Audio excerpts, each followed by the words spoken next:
Chapter 3 Astro. I was just sitting there in my backyard, squinting my eyes, panting slightly, and enjoying the sunshine on my fur. I felt the drop of saliva leave my tongue. I quickly licked my chops, did a swipe with my nose, shook myself off, and then sat back down. I went back to my slow, steady panting. It was a nice day. I felt really content, but I wasn't sure what to do with myself. I threw myself down and vigorously scratched at my collar, giving it a complete revolution. Something was biting me, probably a flea or something. I sat motionless for a moment. Any more nibbles? Nope. I think I'm all set. Eventually, I wandered over towards my drinking bowl, and that's when I spotted it. Turkey poop. It was just lying there in the grass. How could I have missed it? Let me tell you, if you want something to roll around in, turkey poop is the way to go. The smell has this wonderful intense odor that will let anyone know you're coming. Oh, I wasted no time flipping over and dropping onto my back into my little trophy of excrement. I flailed my legs into the air and let it settle right in. I could feel the wetness soak past my fur and spread out over my skin. I instantly snapped back to my feet. I thought I heard something. Was it a bird? I quickly scanned the yard. Nothing. I sat back down and relaxed. I bent over and examined my balls. A quick lick put them back in order. I could feel the next wave of boredom come over me as my eyes began to close. I needed to do something interesting. Why not explore the neighborhood? I trotted behind our tool shed and studied the hole I had been digging under the chain link fence. When I tried to go under it, the edge of the wire pressed deeply into my back. Damn it, not quite.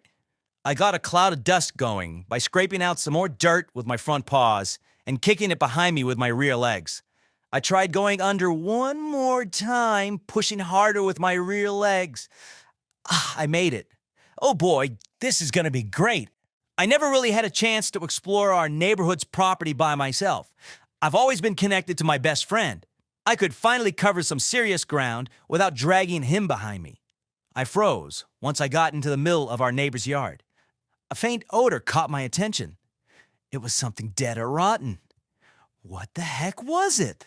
I was compelled to discover its source. I cut through our neighbor's yard and trotted down the street, past all of the familiar houses. I must have gone about a mile when I came to a little bridge crossing a stream.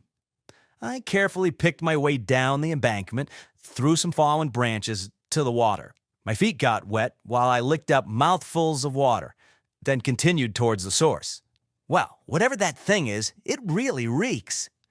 Each step I took, the smell got stronger. I picked my way around a large rock and spotted something on the edge of the stream just behind me. It looked like the end portion of a cow's femur bone or something like that. I picked it up in my mouth and was suddenly overcome by the wonderful taste. Damn, I've bitten into some pretty ripe dead squirrels, but this was really something. I sat down next to the stream and let the flavor dribble down my throat. I had to drop it after a few seconds before it got too intense. I'm keeping this. There's no way I'm going to leave it out here in the middle of nowhere for somebody else to find. I could probably chew on the thing for days. This definitely needed to come home with me. I had to widen the hole under the fence so I could squeeze myself back under. Once through, I dropped my prize in the middle of the yard and gave it a couple more licks. Oh my God, it's wonderful. I laid down and held it between my paws. This would take some serious gnawing. I bolted upright. I heard the unmistakable sound of our car entering the driveway. Holy crap, he's back. My best friend is back. I did a quick spin in place, then sprinted towards the back door. I can't tell you how mental I get when I know he's finally come back. The door swung open. I ran up to him and flung my paws onto his chest. He's back.